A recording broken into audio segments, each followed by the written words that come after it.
Policía bofetea a un adolescente negro en el tribunal, y entonces su padre, que es agente del FBI, interviene. Aquel martes amaneció gris en Atlanta, como si el cielo ya supiera que algo estaba por quebrarse. Malik Henderson, de 16 años, se miraba en el espejo del baño con una mezcla de rabia y resignación. Su rostro, aún juvenil pero endurecido por experiencias que muchos adultos nunca conocerían, reflejaba una madurez precoz. Tenía la piel color ébano, ojos grandes y alerta, y una cicatriz diminuta en la ceja izquierda, recuerdo de una tarde en que corrió para evitar un control policial en su propio barrio. Malik no era delincuente. Nunca lo había sido. Era un chico brillante, con gusto por la astronomía, fanático de Kendrick Lamar y de las películas de Christopher Nolan, pero era negro, y eso en su mundo era suficiente para ser observado con sospecha. La escuela lo etiquetaba como conflictivo por hablar fuerte. La policía como potencial amenaza por caminar solo de noche. Su padre, James Henderson, de 42 años, era un agente del FBI condecorado, conocido por su frialdad estratégica y su eficiencia quirúrgica. Llevaba casi 2 décadas en el Bureau, donde se había especializado en cibercrimen y operaciones encubiertas. A diferencia de otros agentes, James no hablaba mucho de su trabajo. Guardaba cada experiencia bajo 7 llaves, incluso en casa. Su esposa había muerto cuando Malik tenía 10 años, víctima de un accidente de tránsito que nunca pareció tan accidental a los ojos de James. Desde entonces, la relación entre padre e hijo fue un péndulo, cercana en silencios, lejana en palabras. James era protector pero exigente, afectuoso pero áspero. Intentaba criar a su hijo entre códigos de honor, disciplina y lógica. Pero Malik vivía en otra realidad, una donde la lógica no servía de escudo contra las miradas policiales ni los prejuicios raciales. Vivían en un vecindario de clase media alta, no por casualidad, sino por decisión estratégica de James. Había elegido cada ladrillo de su casa pensando en seguridad, privacidad y distancia de las zonas de riesgo. Sin embargo, la violencia institucional no conoce códigos postales. La mañana del incidente, James dejó su traje habitual por una chaqueta de cuero marrón y jeans oscuros. Iba de civil, no como agente, sino como padre. Sabía que ese día sería difícil. Malik debía comparecer ante un juez por un cargo menor de obstrucción a la autoridad, una acusación absurda derivada de una detención injustificada frente a una tienda. Los videos mostraban a Malik con las manos arriba, calmado, sin resistencia. Pero aún así había terminado esposado y con la cara contra el asfalto. James había hecho todo lo que estaba a su alcance para evitar que el caso llegara a juicio. Llamadas, recursos, informes. Pero el sistema era como un tren sin frenos. A veces ni siquiera el FBI podía detenerlo. En el otro extremo de esta historia estaba el oficial Darren Cole, blanco, 38 años, veterano de la policía local. Condecorado por actos de heroísmo, pero investigado en 3 ocasiones por conducta violenta contra menores afroamericanos, ninguna de las cuales prosperó. Darren se sentía intocable, legitimado por un sistema que siempre encontraba forma de justificar sus excesos. Malik, por su parte, no sabía que Cole estaría en el tribunal ese día. No sabía que era él quien había pedido estar presente como testigo clave para reforzar su versión de los hechos. No sabía que lo vería entrar con una sonrisa cínica, con el uniforme bien planchado y la pistola en la cintura. James lo sabía. Había leído los antecedentes del oficial Cole, había revisado cada segundo del video de la detención y había hecho una promesa muda. Si ese hombre se acercaba demasiado a su hijo otra vez, el FBI no tendría nada que ver con lo que pasaría. En el tribunal, padre e hijo se sentaron juntos lado a lado por primera vez en meses. No hablaron. No hacía falta. Sus miradas se cruzaron y bastaron. Malik tenía miedo, pero también rabia. James tenía rabia, pero también miedo. Ambos sabían que la justicia no siempre era justa y que ese día algo, quizás todo, podía cambiar. Y aún no sabían cuánto. Todo comenzó un jueves cualquiera, 2 semanas antes del juicio. Malik había salido de la escuela 1 hora antes por una reunión docente que se canceló a último minuto. Caminaba solo por el centro de Atlanta, con los audífonos puestos y su mochila colgando de un solo hombro. Llevaba una sudadera negra y jeans, nada que llamara la atención, salvo por su piel. Frente a la tienda de electrónica, se detuvo para mirar un dron en exhibición. Fue entonces cuando la patrulla de la policía frenó de golpe a unos metros de él. 2 oficiales bajaron con rapidez, armas no desenfundadas, pero manos listas.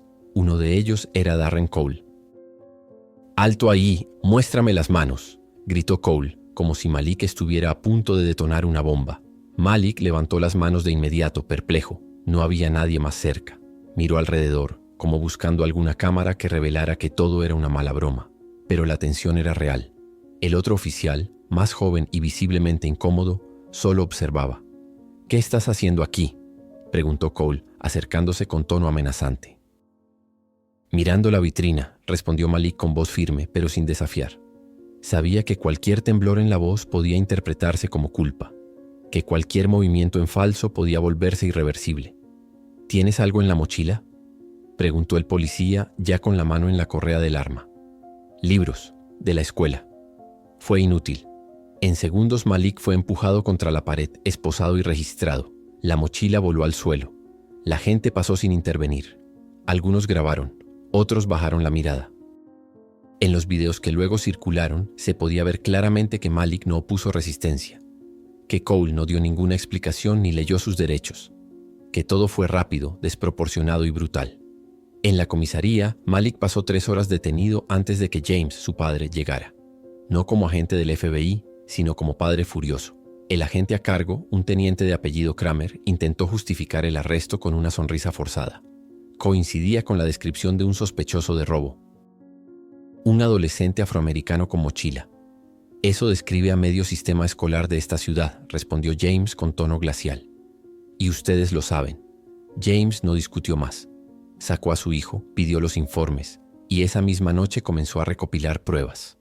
Llamó a un contacto interno del Departamento de Justicia y solicitó el video de vigilancia de la tienda, que demostraba que Malik ni siquiera había entrado. Los testigos confirmaron su versión. Nada parecía sostener los cargos. Sin embargo, la Fiscalía Local decidió seguir adelante con una acusación por obstrucción a la autoridad, alegando que Malik había respondido con actitud desafiante. El término era tan subjetivo como letal. Malik no lo entendía del todo, pero James sí. Sabía que ese lenguaje burocrático servía para maquillar la violencia policial y proteger a los agresores. Y también sabía que denunciar abiertamente al oficial Cole, como padre y como agente federal, podía desatar represalias.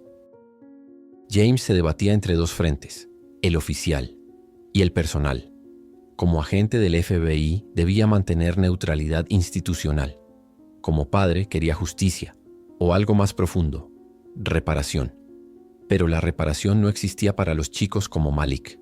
Solo existía el castigo o la resistencia. Durante los días previos al juicio, Malik estuvo más callado de lo habitual.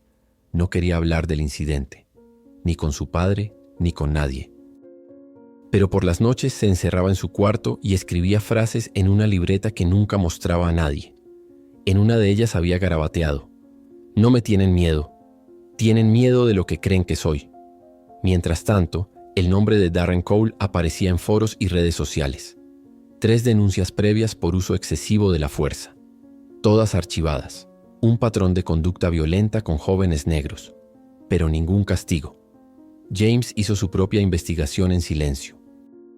Rastreó expedientes, cruzó datos.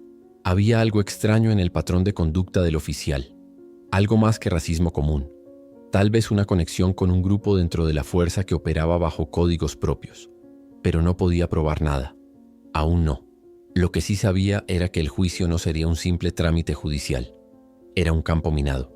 Y que su hijo, por más brillante y valiente que fuera, estaba caminando solo entre bombas. Él no lo permitiría.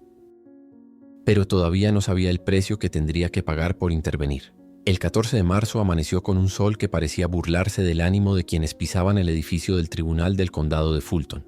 Era un edificio de columnas gastadas, con pasillos fríos y techos altos que hacían eco de las voces y los pasos. Allí se decidiría, al menos oficialmente, si Malik Henderson sería declarado culpable de obstrucción a la autoridad. Afuera, unas pocas personas se congregaban con pancartas pequeñas. Justicia para Malik. Ser negro no es un crimen. No era una protesta masiva, pero bastaba para incomodar a ciertos funcionarios. Los medios locales ya habían olfateado la historia, sobre todo después de que el video de la detención de Malik se hiciera viral en redes sociales. La fiscalía intentaba mantener un perfil bajo, pero el ruido era inevitable. Malik llegó al tribunal con una camisa blanca impecable y pantalones oscuros. Su padre, James, Caminaba junto a él con expresión de piedra. Ninguno habló en el ascensor. Solo cuando se abrieron las puertas en el tercer piso, James puso una mano en el hombro de su hijo. No digas más de lo necesario. No te alteres, sin importar lo que digan. Estoy aquí, dijo con voz grave. Malik asintió. Su rostro no mostraba miedo, pero en su interior una maraña de emociones le presionaba el pecho. No confiaba en el sistema, y menos aún en la gente que decía representarlo. La sala era pequeña. El juez, un hombre blanco de unos 60 años llamado Bradley Morton, tenía fama de ser duro pero justo, lo que en los pasillos judiciales a menudo significaba tolerante con los excesos policiales y severo con los acusados que no encajaban en su idea de orden. Del otro lado estaba el fiscal asignado, un joven ambicioso llamado Richard Coleman, que había visto en este caso la oportunidad de mostrarse neutral frente al ruido mediático. Su estrategia era simple: justificar la detención de Malik como una intervención legítima y retratar su reacción como hostil y provocadora. Usaría palabras como desafiante, nervioso, poco cooperativo, todas ellas cargadas de connotaciones invisibles pero potentes. La defensa estaba a cargo de Aisha Robinson, una abogada afroamericana especializada en derechos civiles, comprometida con el caso desde el principio. Sabía que no sería fácil, pero también sabía que estaban en el centro de algo mucho más grande que un simple proceso judicial. Y entonces, cuando todos pensaban que el juicio iniciaría en relativa calma, el oficial Darren Cole entró a la sala. Llevaba su uniforme perfectamente planchado, sus medallas bien visibles y una mirada serena, como si fuera él quien estuviera siendo homenajeado. Se sentó con el mentón en alto, a pocos metros de Malik. Fue el único momento en que el adolescente bajó la vista, con los puños cerrados sobre las rodillas. James, en cambio, no desvió la mirada. Observó al oficial Cole con atención quirúrgica. Cada movimiento, cada gesto. Era la misma mirada que usaba en interrogatorios del FBI. Sabía que el hombre frente a él no solo representaba el abuso, sino también el poder del sistema que lo sostenía. El juez dio inicio a la audiencia. Coleman expuso su alegato inicial con un tono cordial, casi condescendiente. Aisha respondió con firmeza y claridad, apelando a los hechos objetivos: el video, los testigos, la inexistencia de antecedentes. La tensión crecía con cada minuto.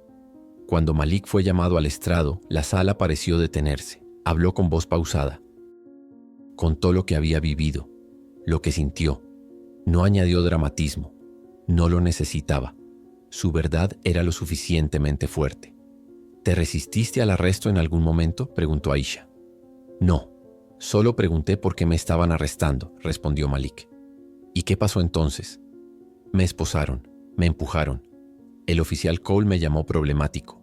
Dijo que así empiezan todos los que terminan mal. Un murmullo recorrió la sala. El juez pidió silencio. Cole lo observaba impasible. Luego llegó el turno del oficial. Declaró con frialdad, asegurando que el joven mostró actitud sospechosa y se negó a cooperar. No hubo remordimiento ni duda, solo burocracia convertida en testimonio. Pero entonces, mientras la abogada Aisha iniciaba su contrainterrogatorio, Malik giró ligeramente la cabeza. Sintió una vibración en su interior, una alerta invisible. Cole lo miraba con una mueca apenas perceptible, una provocación. Y en ese momento, en el rincón de su visión periférica, vio cómo Cole se levantaba sin orden del juez y comenzó a acercarse al estrado con paso lento pero decidido. Lo que ocurrió después cambiaría todo. Todo sucedió en segundos, pero quedó grabado en la memoria de todos como si el tiempo se hubiera detenido. El oficial Darren Cole se levantó de su asiento sin ser llamado por el juez. No lo hizo de forma brusca, sino con una deliberación inquietante. Avanzó por el pasillo central de la sala con una expresión serena, casi paternal, como si estuviera simplemente caminando hacia un joven confundido para ayudarlo a recordar la verdad. Señoría, con su permiso, quisiera señalar algo que puede aclarar las intenciones del acusado, dijo, sin levantar la voz. El juez Morton frunció el ceño. El movimiento de Cole era inusual, fuera del protocolo. Abrió la boca para detenerlo, pero fue demasiado tarde. Malik, aún en el estrado, lo observaba con ojos abiertos como platos. Sentía que algo no estaba bien. La mirada de Cole no era la de un testigo. Era la de un hombre que no toleraba haber sido desafiado y que ahora tenía una oportunidad de restaurar su poder frente al símbolo de lo que él consideraba desorden. Un joven negro que hablaba claro, sin miedo, frente a una sala repleta de figuras de autoridad. No me mires así, chico. murmuró Cole al acercarse. Aprende a respetar a la ley. Y entonces, sin previo aviso, sin provocación, levantó la mano derecha y abofeteó a Malik con fuerza. El sonido del impacto fue seco, brutal. Malik cayó hacia un lado, su mejilla izquierda enrojecida al instante. La sala estalló en gritos, sillas arrastradas y voces alzadas. La abogada Aisha corrió hacia su cliente, protegiéndolo instintivamente. El juez golpeó la mesa con el mazo gritando, «¡Orden en la sala!». Pero ya no había orden posible. James Henderson se puso de pie con un salto. Sus reflejos de agente se activaron como si estuviera en una operación encubierta en zona hostil. Su cuerpo reaccionó antes que su mente. En 2 zancadas alcanzó a Cole, lo sujetó por el cuello de la camisa y lo empujó contra la pared lateral de la sala con una fuerza que heló la sangre de los presentes. «¿Acabas de ponerle una mano encima a mi hijo en un tribunal federal?», rugió James, su voz profunda como un trueno contenido. Cole intentó zafarse, pero James le inmovilizó el brazo con una llave precisa, propia de entrenamiento avanzado. Algunos oficiales de seguridad interna de la corte comenzaron a acercarse dudando. No sabían si intervenir o dejar que el hombre que acababa de cometer una agresión quedara reducido. «Retírese, agente Henderson», gritó uno de los oficiales judiciales. Pero James no lo soltó de inmediato. Lo miró a los ojos, a centímetros de distancia. «Tú no eres la ley. Eres una vergüenza para el uniforme». Entonces lo soltó. Cole cayó al suelo desorientado. El juez exigió el arresto inmediato del oficial, pero no por decisión moral, sino porque la presión mediática se había vuelto insoportable. Había cámaras afuera, había testigos, y había sangre en la boca de un menor en el estrado. Malik, aún en shock, tocaba con los dedos la mejilla inflamada. No lloraba, no gritaba. Solo respiraba con dificultad, como quien intenta convencerse de que lo vivido no fue una pesadilla. Aisha exigió una pausa de emergencia en el juicio. El juez no tuvo otra opción que concederla. Fuera de la sala, el caos continuaba. Reporteros se agolpaban frente al edificio. Las redes explotaban con la noticia. Policía golpea a adolescente negro dentro de tribunal. Padre, agente del FBI, responde. Las imágenes eran claras. La bofetada fue captada por una cámara de seguridad. El rostro de Malik, con la marca fresca de la agresión, se volvía un símbolo involuntario. James tomó a su hijo del hombro y lo condujo fuera del tribunal. No dijo nada durante los primeros minutos. No porque no quisiera, sino porque no encontraba palabras que no sonaran vacías o inútiles. Fue Malik quien rompió el silencio mientras esperaban en una sala auxiliar, rodeados de agentes judiciales, personal del tribunal y tensión en el aire. «¿Viste cómo me miró?», susurró Malik. Como si tuviera derecho, como si estuviera seguro de que no le pasaría nada. James lo miró, y por primera vez en muchos años, su rostro mostró algo más que control, culpa. «Sí, lo vi. Lo he visto demasiadas veces». El fiscal Coleman entró en la sala sin pedir permiso. Su tono había cambiado por completo. «Vamos a retirar los cargos», dijo, casi sin mirar a Malik.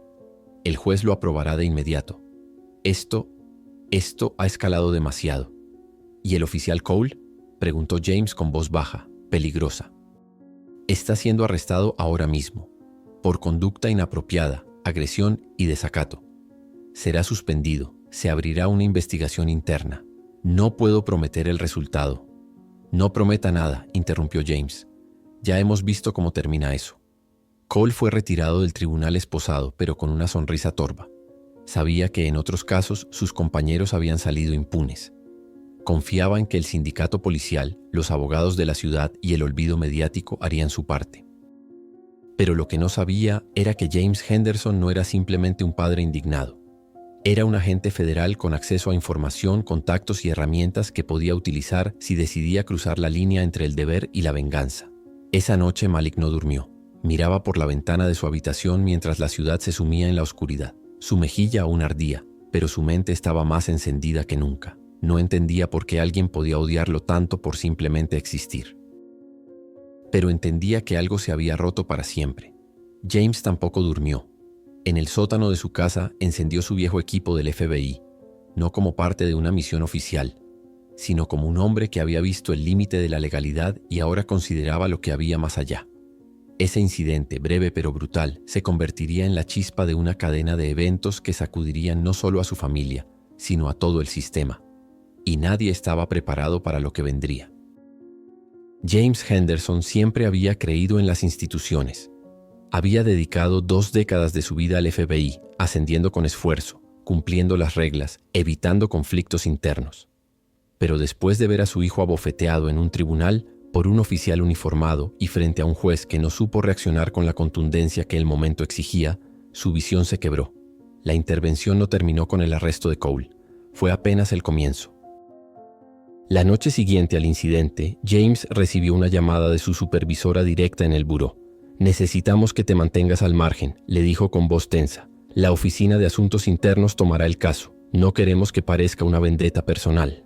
James no respondió de inmediato. Estaba sentado en su oficina personal en casa, rodeado de archivos, informes de conducta y recortes sobre casos cerrados por falta de pruebas. «No es personal», dijo finalmente. «Es profesional». El sistema acaba de fallar frente a todos, en vivo. Lo sé, pero hay formas, canales. ¿Y si esos canales son parte del problema? Hubo un largo silencio al otro lado de la línea. «Cuida tu carrera, James». Colgó sin prometer nada. Durante los días siguientes, mientras los medios hacían del incidente su titular principal, James comenzó a mover piezas tras bambalinas. Usó su acceso como agente federal para revisar el historial completo de Darren Cole. No solo los registros públicos, sino las denuncias internas, los reportes ignorados, las grabaciones no utilizadas en procedimientos anteriores. Lo que encontró no lo sorprendió, pero sí lo indignó. Cole no era un caso aislado, era parte de una red informal dentro del cuerpo policial local, un grupo no oficial conocido en círculos cerrados como los Guardianes. Operaban bajo un código tácito: intervenir con fuerza desmedida en zonas problemáticas, aplicar correcciones en el terreno, evitar cámaras, cubrirse entre ellos. Cole no solo había actuado con impunidad, había sido protegido. James compiló un dossier. Reunió testimonios de ciudadanos, exagentes, incluso un par de policías retirados que estaban dispuestos a hablar bajo anonimato. A cada página que añadía sentía que cruzaba una frontera, la que separaba al funcionario del hombre, al burócrata del padre, pero también sabía que debía ser estratégico. Si filtraba la información sin respaldo legal, su carrera se acabaría y el caso se desvanecería en tecnicismos. Necesitaba aliados. Contactó a Leila Torres, una periodista de investigación del medio independiente Atlanta Verdad, conocida por su trabajo en casos de corrupción policial. Le entregó parte del dossier bajo condición de anonimato, sabiendo que eso bastaría para que ella comenzara a investigar por su cuenta. En paralelo, exigió una reunión con el fiscal general del estado.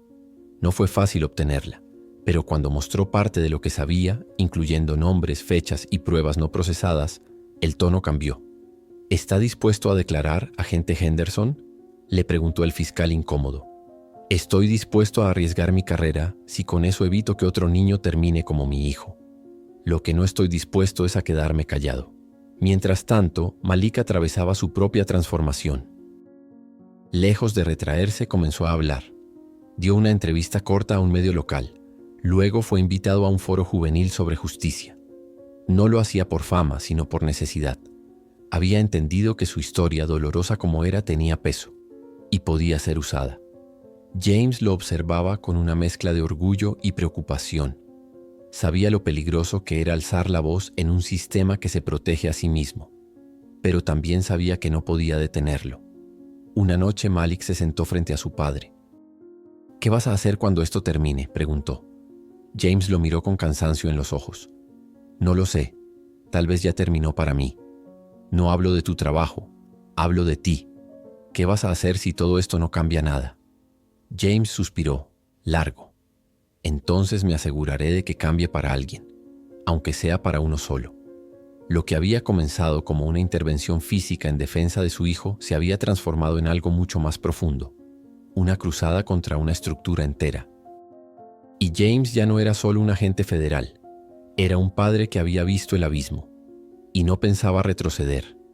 La bofetada en la sala del tribunal no fue solo un acto de violencia, fue un símbolo, una imagen que al hacerse viral rompió barreras de lenguaje, clase y geografía.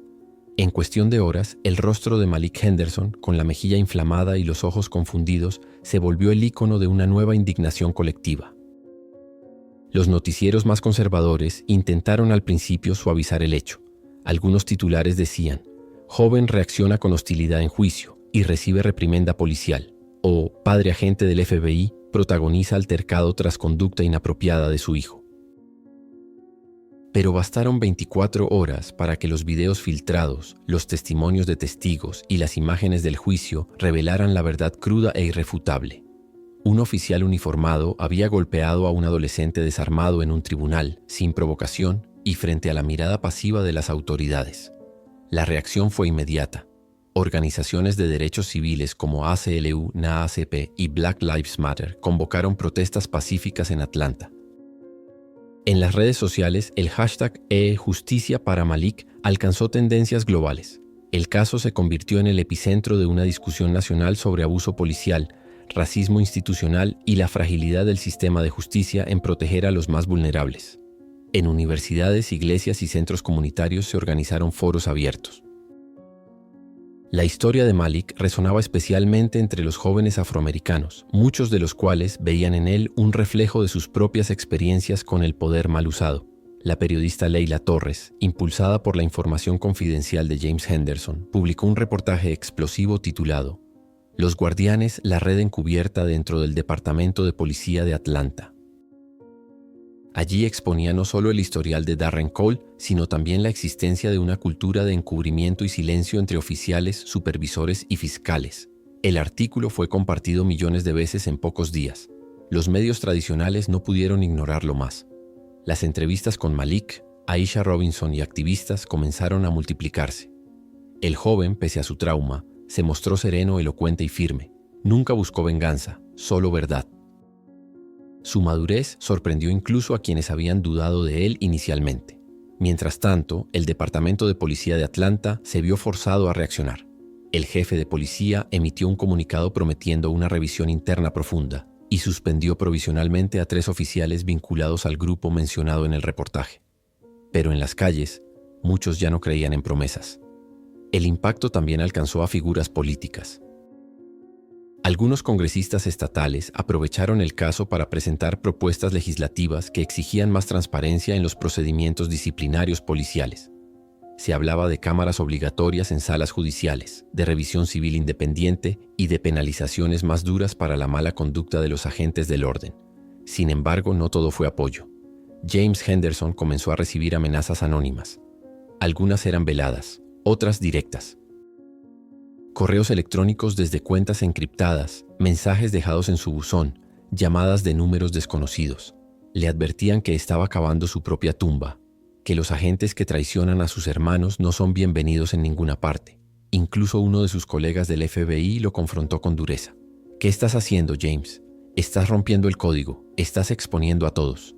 «No, solo estoy exponiendo a los que deberían estar fuera desde hace mucho». La tensión era real.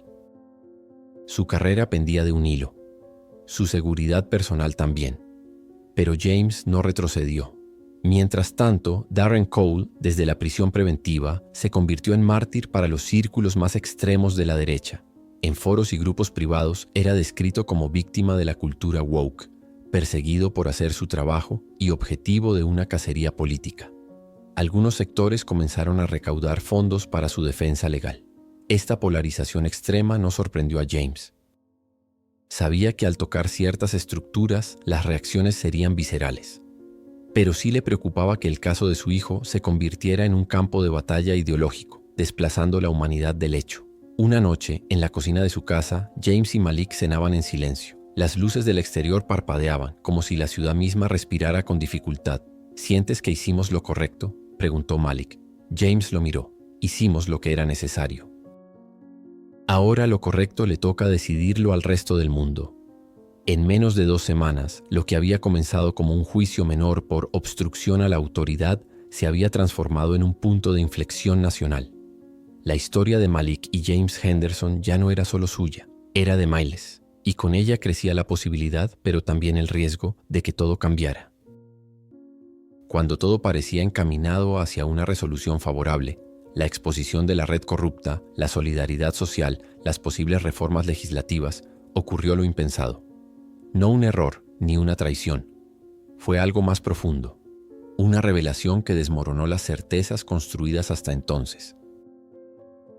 Una mañana, mientras James revisaba documentos clasificados desde su terminal del FBI, recibió una notificación urgente del sistema interno. Acceso denegado. Archivo restringido bajo supervisión directa del DOJ, Departamento de Justicia. Aquello era inusual. El expediente que intentaba abrir estaba relacionado con un informe anterior sobre el oficial Darren Cole, uno que ya había revisado días antes. Molesto, marcó la línea directa con su supervisora. ¿Por qué se me bloquea acceso a un archivo que ya estaba aprobado para mi revisión? Porque no deberías haberlo abierto desde el principio, respondió ella con un tono seco, defensivo. ¿Qué están ocultando? Silencio. James, el informe Cole contiene más de lo que piensas. No es solo un caso de mala conducta policial. Está vinculado a una operación encubierta. Él fue informante. La información cayó como un mazazo. ¿Informante de quién? Del mismo FBI, tu propia división. James sintió que el suelo se abría bajo sus pies. El hombre que había golpeado a su hijo, el símbolo de la impunidad y la brutalidad institucional, había sido utilizado como pieza encubierta para infiltrar redes de narcotráfico en el sur del país, con el consentimiento de ciertas autoridades federales. La revelación cambió todo. Si Cole era un informante activo o protegido del buró, su arresto no solo ponía en jaque la narrativa de justicia social, sino que también comprometía operaciones federales secretas. James comprendió que sin quererlo, estaba atacando desde dentro a su propio organismo. Peor aún, su hijo estaba en medio. El Departamento de Justicia contactó a James de manera informal. Le ofrecieron una salida: cerrar el caso públicamente, permitir que Cole fuera juzgado solo por uso excesivo de la fuerza, con pena menor, y mantener confidencial su estatus de informante. A cambio, no se investigaría más a fondo el papel del FBI. Estamos protegiendo algo más grande, le dijeron. Hay vidas en juego. Ciérralo, James. Pero él no podía. No después de ver el rostro de Malik el día del golpe. No después de comprometer su nombre, su ética, su carrera. No después de haber movido cada ficha por justicia. Aislado, acudió a Aisha Robinson y a Leila Torres. Les mostró lo que había descubierto, incluso sabiendo que eso significaba romper el juramento de confidencialidad. Ellas lo escucharon en silencio, sin juzgarlo. ¿Vas a permitir que esto quede así?, preguntó Leila. No, pero debo actuar con cuidado.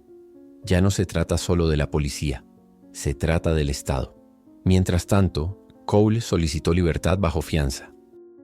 Su abogado, misteriosamente bien conectado, argumentó que la detención prolongada ponía en riesgo operaciones federales en curso. El juez Morton, acorralado entre presiones contradictorias, accedió. Darren Cole salió del centro de detención por una puerta lateral, con una sonrisa sutil, como quien sabe que ha sido rescatado desde arriba. La noticia generó indignación en la opinión pública. ¿Cómo podía estar libre el agresor de un menor, a plena vista de todos? Pero nadie sabía la verdad detrás de ese beneficio. Cole no era solo un oficial, era una ficha del tablero federal. Esa noche, James se reunió con Malik. Hijo, necesito que entiendas algo. Lo que estamos enfrentando no es un solo hombre, es un sistema que se protege a sí mismo, incluso a costa de la justicia. ¿Vamos a parar?, preguntó Malik. James negó lentamente con la cabeza. No. Pero a partir de ahora, cada paso será más peligroso. El giro inesperado no fue que Cole saliera libre. Fue la revelación de que la impunidad estaba institucionalizada desde las raíces. Y ahora, James Henderson debía tomar la decisión más difícil de su vida: derribar su propio mundo para defender lo que quedaba de verdad. Todo lo anterior, la bofetada, la protesta, los titulares, era solo la superficie. Debajo, lo que realmente se ocultaba era una red de lealtades secretas, pactos de silencio y verdades que nadie quería enfrentar. Y Malik, sin buscarlo, se había convertido en el rostro de esa verdad. Un adolescente con una cicatriz en el rostro y un blanco pintado en la espalda. La ciudad de Atlanta no volvió a ser la misma después del caso Henderson. Aunque las aguas mediáticas empezaron a calmarse, las grietas que la historia dejó en el sistema y en las personas que la protagonizaron siguieron abiertas. Algunas nunca cerraron. James Henderson tomó la decisión más difícil de su vida profesional: presentar su renuncia al FBI. No lo hizo en silencio. En una conferencia de prensa improvisada frente al edificio federal, leyó un breve comunicado. Durante años serví con orgullo al buró, creyendo en sus principios de justicia y protección ciudadana. Hoy, después de todo lo vivido, reconozco que el sistema al que serví también protege a quienes lo corrompen. No puedo seguir siendo parte de eso. Mi conciencia vale más que mi placa. La declaración se volvió viral en cuestión de horas. Para muchos, James se convirtió en un héroe ético. Para otros, un traidor al juramento institucional. Pero él no buscaba ni aplausos ni comprensión, solo coherencia. Darren Cole fue finalmente juzgado. El juicio fue rápido, mediático y profundamente tenso. El gobierno federal no reveló su vínculo con operaciones encubiertas, pero limitó su intervención. El fiscal estatal, empujado por la presión social y mediática, presentó una acusación sólida por agresión agravada y abuso de autoridad. La defensa insistió en su historial limpio y su supuesto estado alterado en el momento del incidente. Malik testificó. Lo hizo con una serenidad que estremeció a la sala. Contó lo que vivió con una honestidad desgarradora. No pidió venganza ni condenas ejemplares. Solo dijo: ese día entendí que no importa quién seas ni cómo te comportes. Si tu piel tiene un color específico, algunos van a verte como una mala amenaza. Y cuando el sistema lo permite, eso no es un accidente, es una decisión. Después de varios días de juicio, el veredicto llegó. Culpable. La condena: 3 años de prisión y la inhabilitación definitiva para ejercer como oficial. Muchos lo consideraron leve, otros un milagro dentro del sistema. Para James y Malik no era justicia plena, pero sí un principio. Leila Torres publicó un libro sobre el caso, El golpe inaudible. Mezclando periodismo e investigación personal, relató la historia con profundidad, incluyendo entrevistas, documentos inéditos y análisis social. El libro fue nominado a varios premios, pero más allá de los reconocimientos, sirvió para mantener viva la conversación. Aisha Robinson, madre de Malik, fundó una organización llamada Tribunales Transparentes, orientada a monitorear y denunciar abusos en salas judiciales. Recibió apoyo de ONGs nacionales y se convirtió en una voz reconocida en la defensa de jóvenes afroamericanos en procesos judiciales. Malik, por su parte, decidió terminar sus estudios en casa durante un tiempo. Necesitaba espacio, tiempo para sanar. Pero en el siguiente otoño se inscribió en una universidad de Atlanta con una beca completa en ciencias políticas. Su ensayo de ingreso se titulaba «Sobrevivir no es suficiente». Un año después del incidente, se aprobó en el estado una ley que exigía la instalación de cámaras en tiempo real en todas las salas de juicio, con monitoreo independiente y acceso ciudadano.